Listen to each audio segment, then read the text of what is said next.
about UFC because I'm a little obsessed with that fight, dude. Oh my gosh. Let's talk about it. I'm sure that we can apply it somehow to what we're talking about today. It was just insane. The fights were just so awesome. Yeah, especially the last so the third to last, which was Gaethje versus Holloway, and then the final fight, which was Pereira versus Hill. Dude, oh my gosh.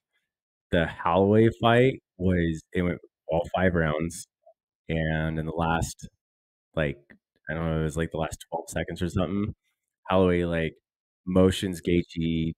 I don't even know if I say his name right, but Gaethje to the middle of the ring, and then he's like, right here. And then they go and they just go just ham, dude. Just boom, boom, boom, boom, boom, boom. Last second, I think it was 2 seconds. Last 2 seconds, he hits him, knocks him out, falls down. He was out for like 3 minutes. Crazy, crazy knockout. Dude, it was so wild. Everyone in the gym was just going nuts. It was so loud. Like, oh my gosh. It was crazy. It was a lot of fun. And then the Pereira versus Hill, they start out that fight ended in the first round in about 3.5 minutes, I think. And they're just like lightly, like some light jabs and stuff, some few kicks, and Pereira's like backing him up, and then Hill does a kick and clips Pereira in the cup. And whenever that happens, they pause the fight, let the person who got kicked recover, and then resume the fight. But it happens. Pereira's just like dead on his target, like staring at him. The ref calls a timeout, walks over, but Pereira just puts his hand up, blocks him, and then they resume the fight. And the next punch up the center, boom, just knocks him out. Dude, it was so awesome. It was so awesome. Oh man, it was a lot. I think that's awesome. I love like how popular UFC is becoming, and how conservative it is overall. Like for the most part, it's pretty cool to see, and it's cool to see like people that you wouldn't normally see watching stuff like that and doing things like that involved in it. I think it's pretty neat. Yeah, I agree. No, I love the way that Dana White handles stuff and handles the media. Yeah, some of the conversations and stuff with him in the media just make me laugh so hard. Yeah, it's so funny. Yeah. No, it's pretty freaking cool. No, like super strong leaders. I think a lot of it teaches a lot of really good things that honestly it coincides a lot with our podcast and like where we are and where we want to be and kind of the people that we want to cater to and stuff. So no, I appreciate that. That's cool. Cool to be a part of. And it's probably even cooler when you like know the moves that they're doing on each other, like jujitsu and stuff wise, when they go to the ground and things like that. Yeah. It's probably pretty like fun to watch. Yeah. I can see that being cool. Yeah, and you're in a room with a bunch of jiu-jitsu dudes. Everyone's, don't do that, don't do that, don't do this, don't do that. Yeah. That sounds awesome. Well, sweet, dude. Well, welcome to the Wilding the Lamb podcast. I am Jeff Holderness, and this is Christian McMullen. And we're super excited to be here today chatting with you guys. Dude, I wanted to say thank you to the new subscribers. Did we get some? Yeah, dude. Doubled our subscriber amount. Double? Yeah, dude. No way. We doubled our subscribers. Yeah. Dude, we're going viral, homie. Oh, yeah. No, but I thought it was pretty cool. It's weird to think that like even if they're like friends and family, I don't know who they are. I didn't like look them up or anything, but it's weird to think that there's like 16 people that saw like our videos or saw our stuff and we're like, yeah, like, hey, I'd listen to these two weirdos talk forever. Anyway, I thought that was pretty cool. So yeah, super stoked about that. we'll continue to bring good content and stuff. But So is this on YouTube? YouTube? Because I know we're on different platforms, so I was just curious what platform it was on. yeah, that one was YouTube. Yeah. So heck yeah. Hopefully they enjoy it, and we'll keep it cool. But yeah, so excited about that. Today we're going to be talking about the first 3 chapters of Mosiah, and I listened to him last week, took some notes and stuff on him, and then I listened to him again on the way over here. So yeah, I think it'll be pretty good. Good little spat. It's like these 3 chapters have a lot going in them, but not a lot going in them. Yeah. You know what I'm saying? Like yeah. So it's let's see where we take it. Yep. Yeah, it's true. It does, and I think it was interesting to me. I don't know why, but I've never like put together. I've never like put together the kings and like whose son is who, and like where does King Benjamin and Mosiah like come into it? Because like there's kind of in what we studied last week, there's kind of like a lot, and then all of a sudden it kind of picks up at a different place, at the same place. Like, and so it's like, Well, that's because we had a lot of those chapters between Jacob and Mosiah where it's like, I'm doing this because my dad said I had to. yeah.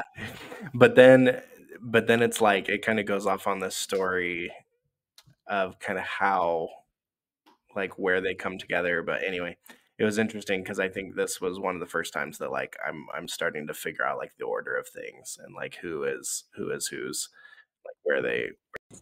So where did King Benjamin come from? Because I actually don't know. So he was part of a group that left to like go settle in the northern land. Okay. And they start, well, I guess he's descendant from the group that goes up and leaves. So they leave the Nephites, they go settle in a different area. And when they're there in that area, that's like when they find the records of, basically it's kind of what in Words of Mormon, but they find the records of the Jaredites and stuff like that in kind of this different place. But he's the king of these people, and then they end up kind of coming back together with the Nephites, and it's telling their records. So Gotcha. he's not like familially related to the king of the Nephites and stuff like that as it goes through, but he's kind of this secondary king that's king over a certain group of people. And so yeah, just kind of interesting. I've never like been able to tie the stories. It was always like, okay, there's like Nephi and his family, and then it kind of separated, and I wasn't super sure how it worked, like if it was part of his family, but just like a different time period, or like how it all comes together. But yeah, so Mosiah starts. A lot of it's about King Benjamin, and then it'll kind of go through a lot of the history of that people, and then it kind of ties back together with the Nephites a little bit later. But yeah, so it's kind of a cool thing. When we're talking about King Benjamin, dude, I mean, you think about like what we're starting to try to like brand and emphasize on this podcast about being a steadfast like warrior. I don't think he was a warrior. Like I don't think he got into physical battles. But he's still like a prime example of a steadfast warrior. Yeah. He's a true leader. He taught his family right. I mean, that's what it first talks about in First Mosiah is him teaching his sons. He taught his family right. He taught his people right. He didn't just sit there and have everyone wait on him hand and foot. He was in the trenches serving them. Like everything about King Benjamin, dude. He was a true leader. No, he absolutely was. The man is awesome, and dude, I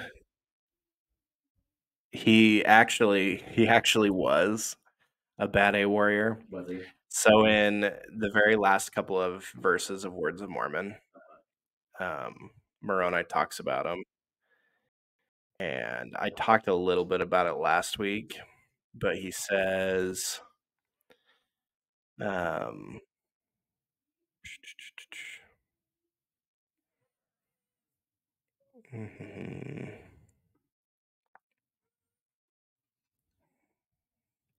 behold, yeah, so in verse 13 of Words of Mormon, and it came to pass that the armies of the Lamanites came down out of the land of Nephi to battle against his people. But behold, King Benjamin gathered together his armies, and he did stand against them, and he did fight with the strength of his arm with the sword of Laban. So 100. Oh, he had the sword of Laban? Oh, Yeah, yeah, freaking way bad A. And then I think that's right. I remember. I vaguely remember talking about this now. yeah. At the end of the episode last week, I shared 18, where it's like he labored with the might of his body and faculty of his whole soul, and also the prophets did once more establish peace in the land. So like, dude, he like gave everything for the people of Nephi. Like physically, just as a fighter, as a warrior, as a great leader. And then at the same time, he had exactly what we're looking for. He had that spiritual aspect to it as well, where he, in 17, it says King Benjamin was a holy man and he did reign over his people in righteousness. Um, which, dude, like, could you imagine how much better off America would be if we had a leader that freaking could could speak a coherent sentence, but at the same time, like was a holy man and actually cared about the people. Yeah. Like, oh man, it just makes me so jealous for these people that just have these awesome leaders. Yeah, but you got a holy man inside the office, and you have people up in arms on the other side as well. That's true. That's true. But I do love King Benjamin, and dude, before we read the Book of Mormon this time, I thought the same thing about King Benjamin. Like, it kind of opens up him teaching his kids and like being a good father and stuff like that. But I never realized that there were those couple of verses in Words of Mormon where it talks about him. And holy cow, dude, those changed a lot of my opinion on King Benjamin. I've always really liked him because like his tower, um, his towers talk, I guess, sermon, yeah, that he gives later that I'm sure we'll talk about is really good. He's an awesome leader. You know, service is huge to him. Um, but like I never realized or never tied in that aspect that like, dude, he was the man and he reign like to be able to reign in righteousness from the time you're a young man and you make peace till the time you're old and die, like that takes a really powerful, awesome person. And that's exactly who he is and who we want to strive to be like. And so yeah, the next couple chapters we're definitely gonna get to learn that, I think. Cool. So um, yeah, so it opens up um, chapter 1. He's kind of talking about his children, and he talks a lot about how important it is to learn language and how important it was to the Nephites that they had a language and that they had the brass plates to have a record of their language so that they could teach people.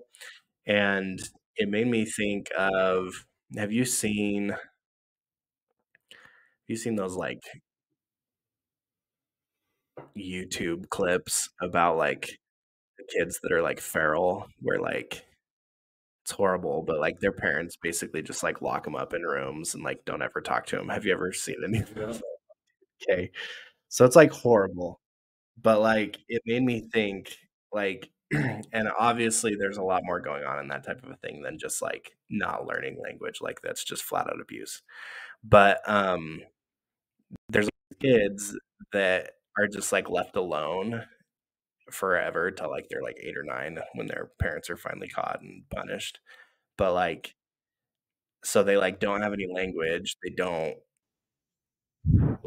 Like they don't talk or anything. yeah, they like and like make noises. They're like feral. Like it's like the craziest thing you've ever seen. Um but like it made me think how like important language is and like the learning process and like communication and like all these things. And I don't know exactly like why, but like it reminds me a lot of First Nephi when he's like talking about being learned, and like we always kind of apply it to education.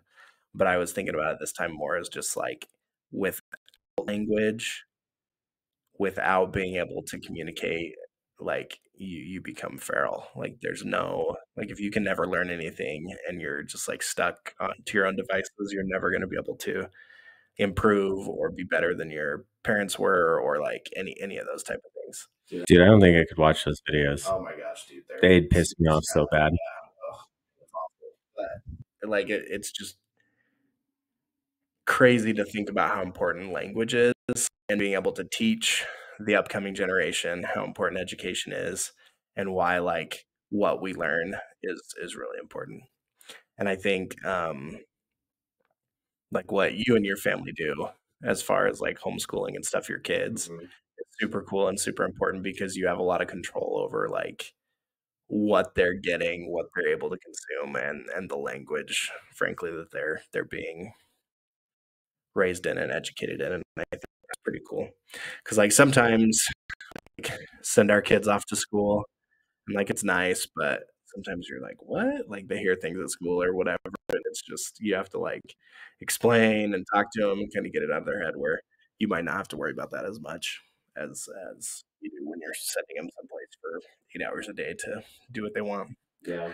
Was that like a big driving factor for you guys homeschooling, or like what was The thing that got us to first start homeschooling was when we were in Texas. So when we moved to Texas, we were excited because Texas is known for this like conservative, like big conservative state, and and all these different things. Like they're right up. It's like Idaho except bigger. And then we got there and we moved there, and then like I'm like, this, like, what? It's like, where did I freaking move to? It's like Texas sucks, man. Like I do not like living in Texas. Idaho is way more conservative than Texas is.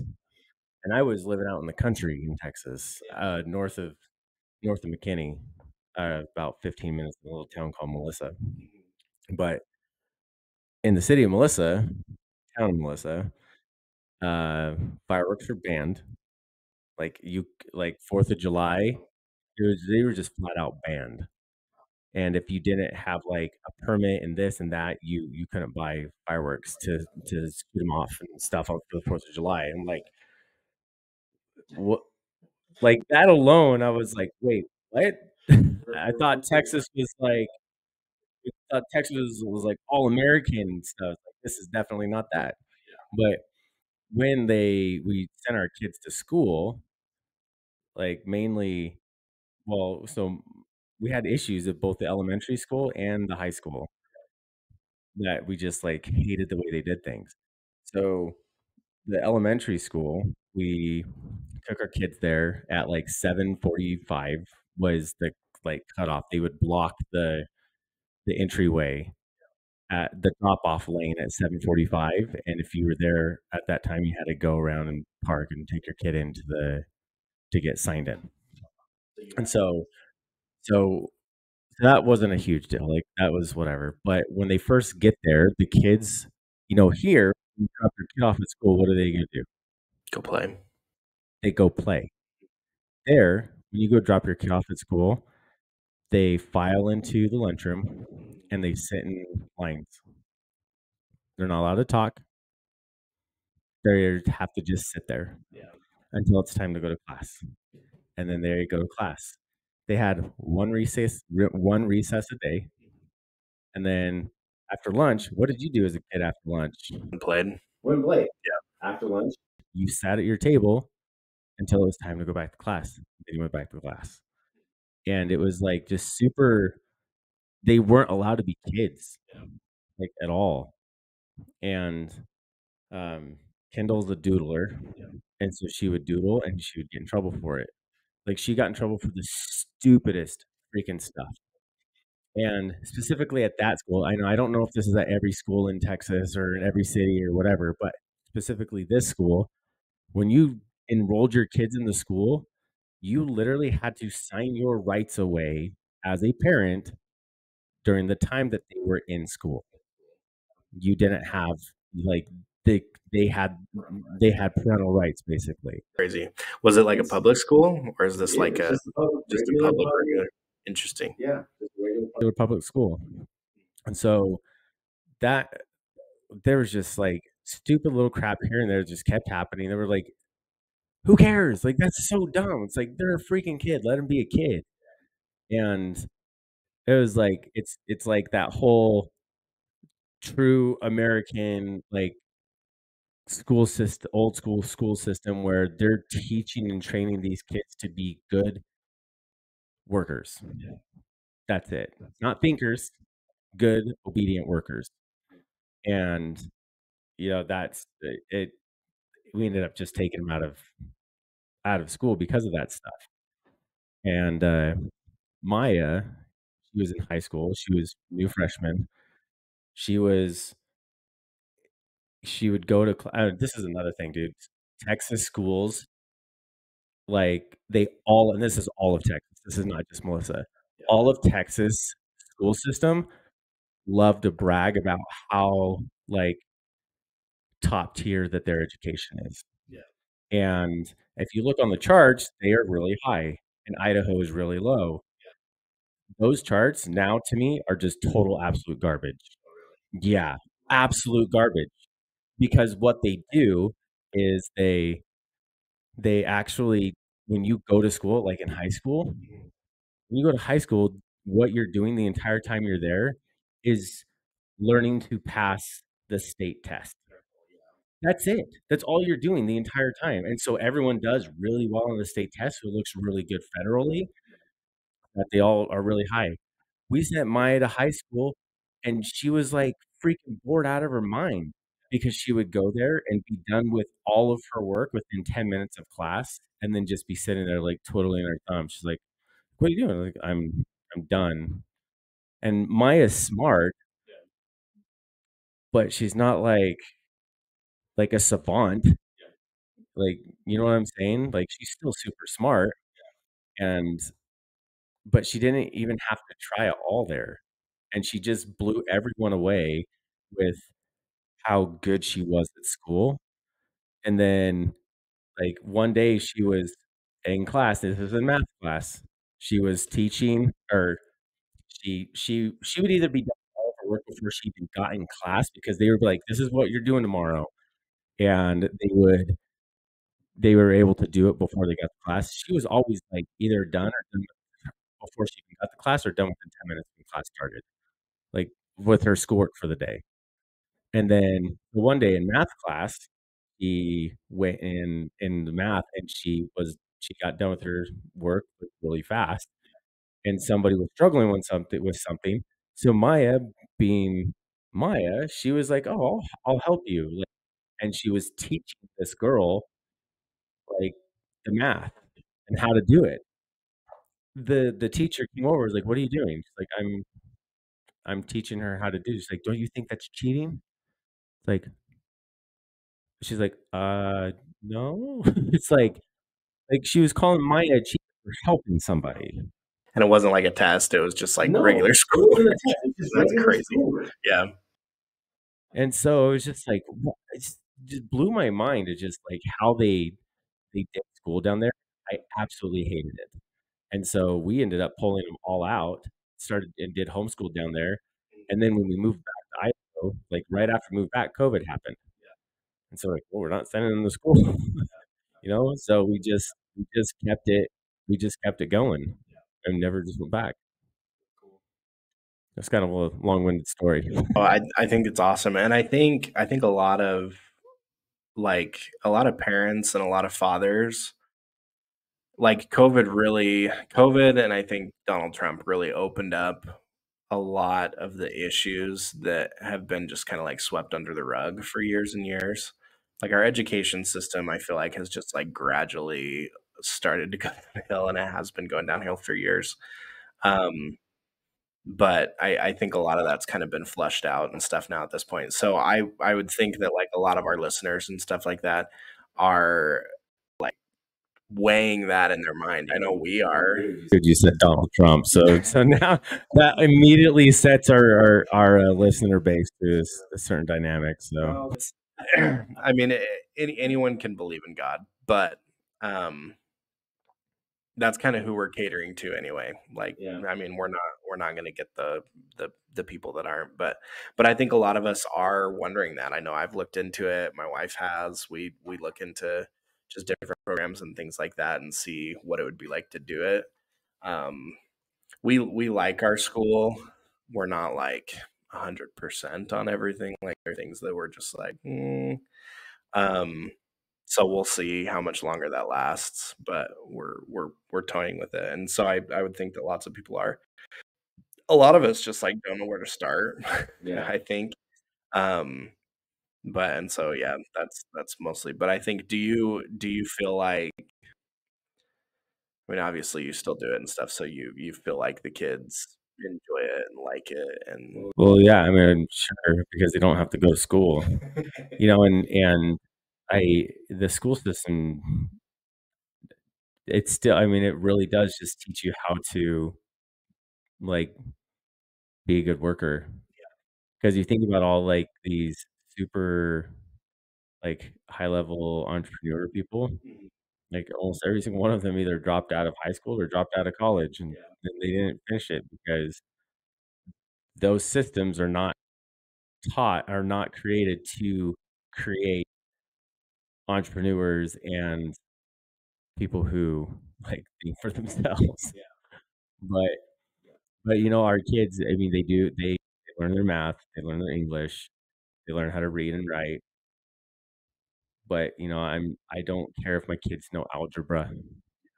Like, I don't care if they know trigonometry or calculus. Like, if they're gonna go into a field that requires that, then sure. Like, but they can learn that in high school or whatever. Yeah, I mean, that's when you learn it anyways. But anyways, the stuff that they teach us, like how to read a recipe. What is 1 cup? What is half a I mean, it's like home ec, like, all the time. And trying to teach them financial literacy, which I'm trying to teach myself financial literacy at the same time, but trying to teach them financial literacy also. It's like, if they can learn how to be financial literate, then, like, being financial literate, read, write, and some basic math, and that's that's what you need to, like, succeed in life. That's all the skills that you really need. no, I think the creativity aspect is big and like that entrepreneurial, like you don't know how to critically think, um, or how to like come up with your own solutions to things when you're always just like trying to figure out the right answer. Yeah, I mean, my kids, I mean, even now, they're like being little entrepreneurs. Some of the stuff they do is absolutely ridiculous, but they still make money when they do it. Like Charlotte, she's 7. Her and her friend will go and sit down and draw a bunch of pictures. They will go out and knock door to door in the neighborhood and sell pictures, and they'll come home with like $20. I mean, sure, they're paying. There's like, "You wanna buy a picture?" And everyone's like, "Oh my gosh, you guys are adorable. Yes, here's some money." And they'd be like, "I don't care about the picture. You're just adorable, and you're putting in this hard work to do this, so here you go." And then Lainey, like, her and one of her friends and her cousin on the weekends have created this something called Odd Jobs is what they've called it. And they've been going around to mainly people that we know, knocking on the doors and asking if they have any jobs that they could do to earn money. And their people are giving them actual jobs to go and earn some money. And she's made a bit of money doing that. And it's like they're starting to try to think of ways to create the money. And then, hopefully when I figure it out, just helping them learn how to not be trading their time for money, but learning how to sell a product for money. Yeah, passive or yeah. So No, I think that's super cool, and that's like honestly tying like rather than like a job or a paycheck, tying goods and services more to like how to make money is something that I really wish I knew more of before. But dude, you don't because you went to public school. It's true. They don't teach it. Yeah, and when they do, it's like the last part of a semester. Like you might do it for a week or something every year or something, but it's not like nothing that's super dedicatedly taught to it, which I think is a travesty because that's really really what everything really should be about. Um, but no, that's cool. I think it's awesome that you guys homeschool. I think it's a good thing. You know where you start? By going to the office and saying, "Hey, I'm pulling my kids out of school." We're stopping this. Yeah, that sounds nice. Um, we'll see. We'll see how much longer we last doing it. Um, no, that's cool. Um, another note that I've got in this chapter that I liked um, is in verse 13 of chapter 1 of Mosiah. And um, who's even writing this? I guess King Benjamin is. King Benjamin teaches his own language, blah, blah, blah. Mosiah is chosen and given custody of the records. So maybe it's Mosiah talking about his dad saying it. But in verse 13, he says, Yea, and moreover, I say unto you that if this highly favored people of the Lord should fall into transgression and become a wicked and adulterous people, that the Lord will deliver them up, that thereby they become weak, like unto their brethren. So the note that I wrote down is like adulterous people, people who are lazy and who don't put forth effort and don't strive to be the best that they can be, end up becoming weak.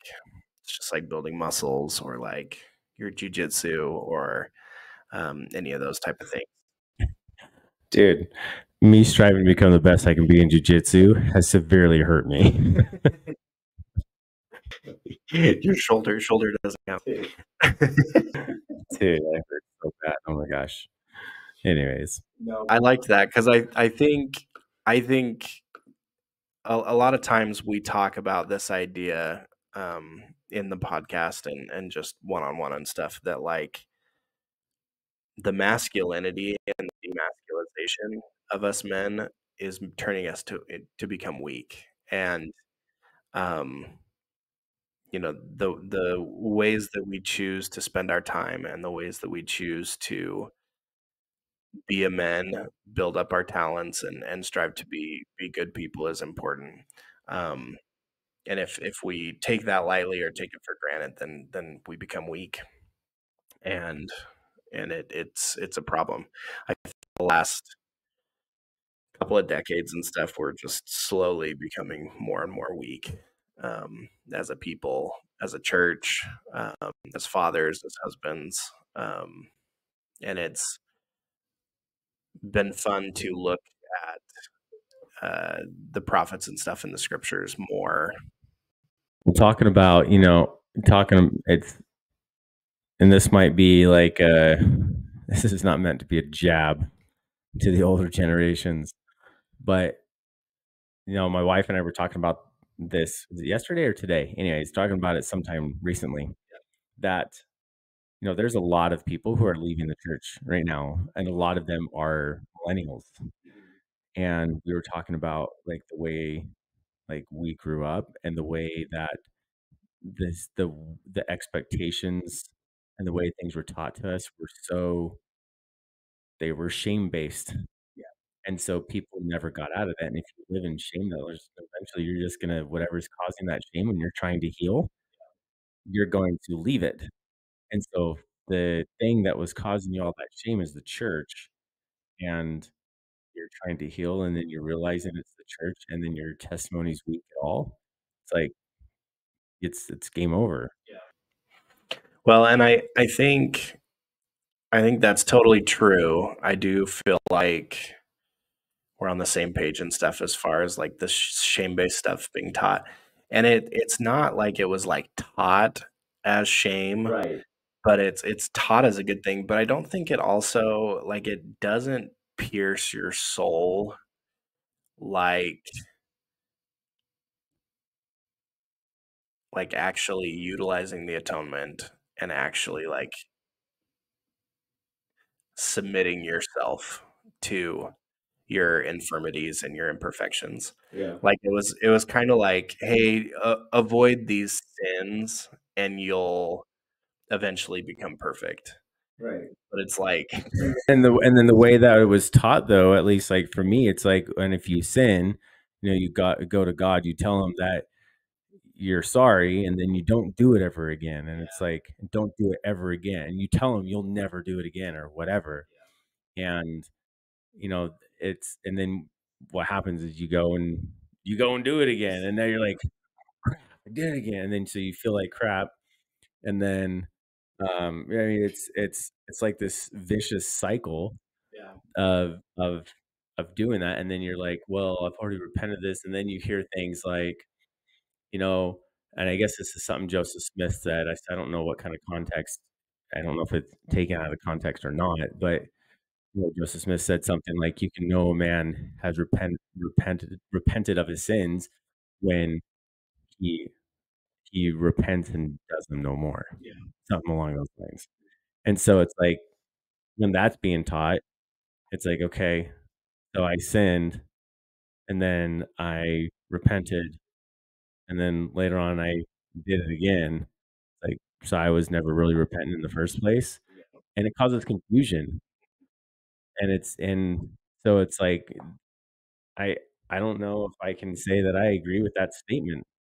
Like, I don't know if it's taken out of context, like I said, but with just the black and white look at that statement, it's it it just makes it feel like, well, if you ever do that one thing ever again, you were never really repentant in the first place. And so then once you that point, it just, at least for me, caused a lot of confusion. no, I agree 100%. And I think some of that,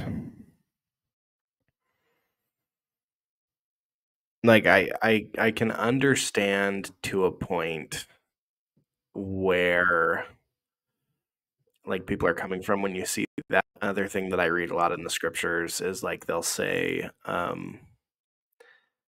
like a complete or full change of heart, like, or like you no longer desire to sin, like you like, or like you look at sin in abhorrence, like it uses that type of Right. terminology um for that type of stuff. So I can understand like where people get that, Yeah. but then at the same time it's like, well, no one has ever been perfect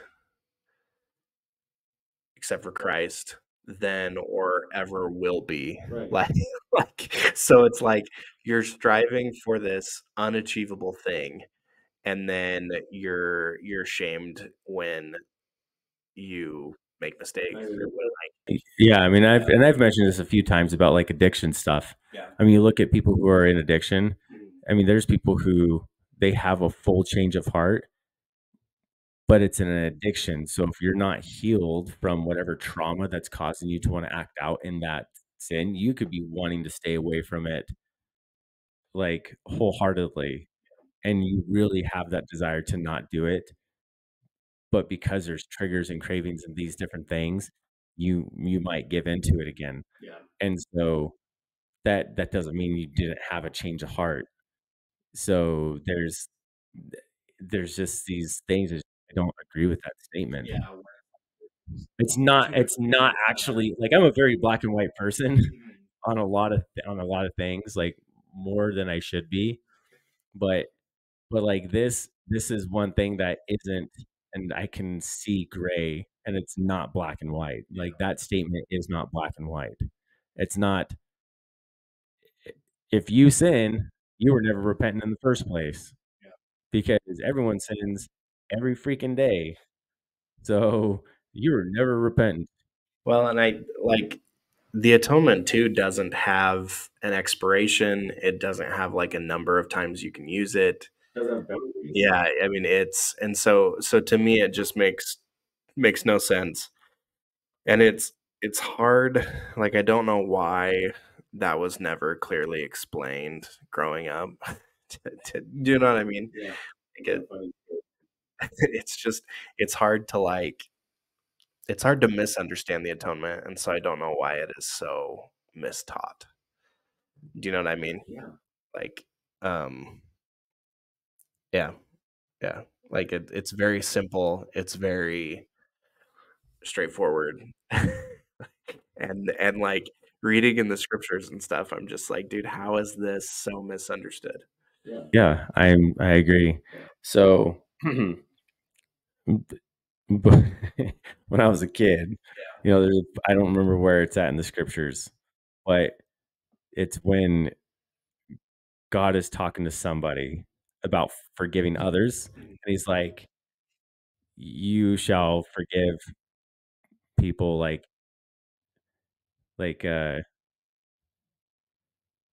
7 times, like basically infinity times," and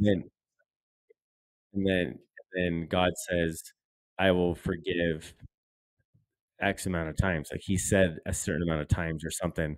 So I started when I was young, I started counting like how many times I was repenting. I'm like, "Oh man, I'm running out."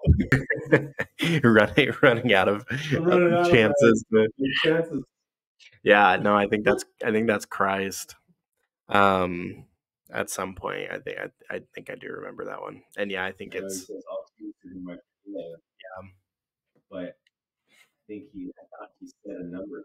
So no, he says like I want you to forgive, and then I think it's 70 times seven, and I think when you dig into those numbers, 7 and 70, it basically means like infinite or like it's like a innumerable amount. Um, yeah, and that's King Benjamin in these chapters, especially chapter 3. Um, he talks a lot about. Uh, it's like at this point he's like started his address to the people on this tower. He's talking about um,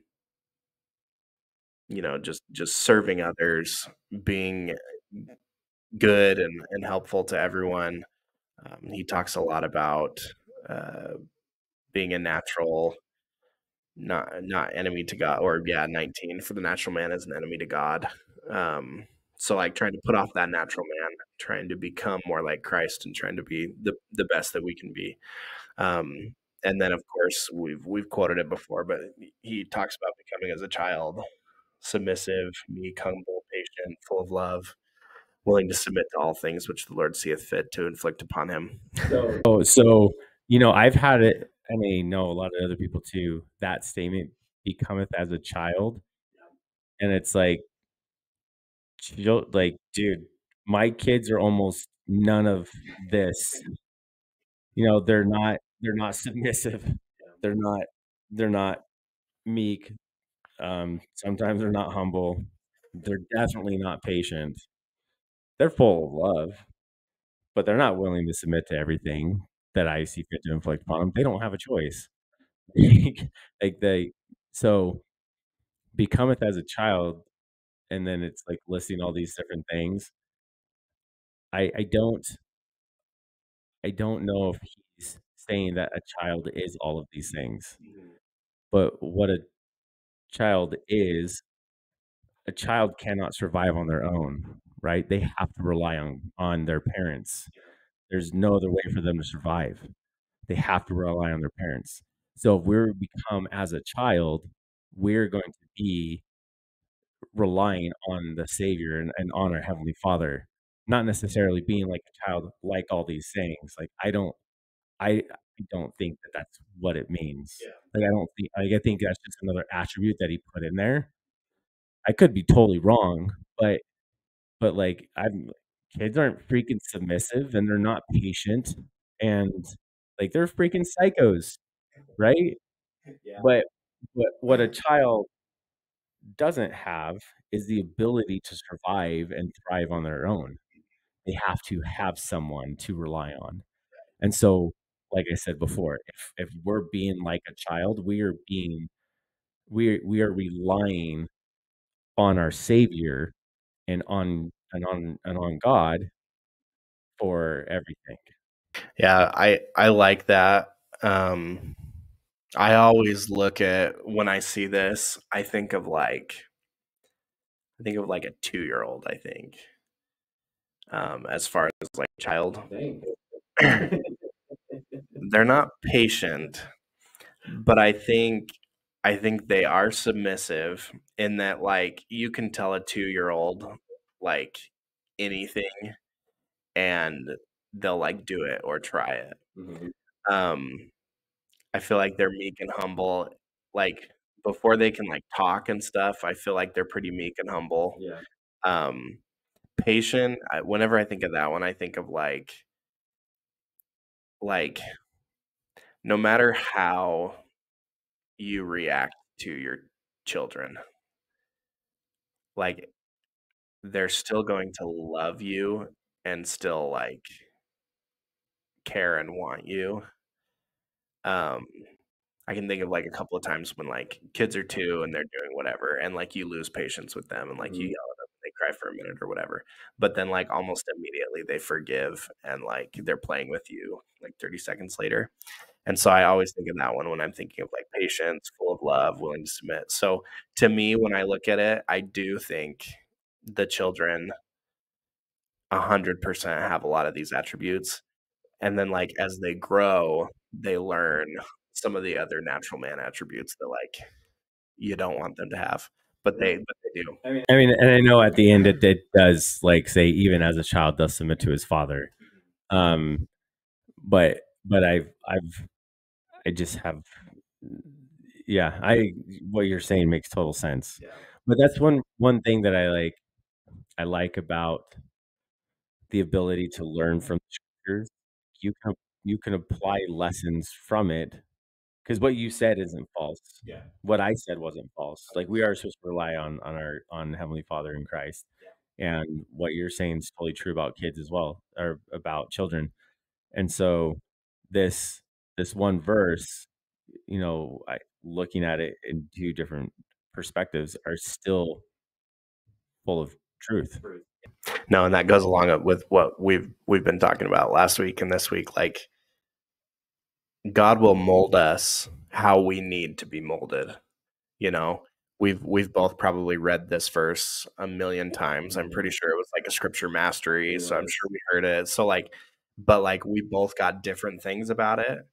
Um, and they're both true and both honest and good. And what I like is like being able to share that and talk about it. Um, just helps like uplift my soul and uplift my ability to learn and my ability to think and my outlook and stuff that I have on verses. So and I love that about the gospel that like there's always something that you can learn. There's always a take that someone else will have that you've never thought of.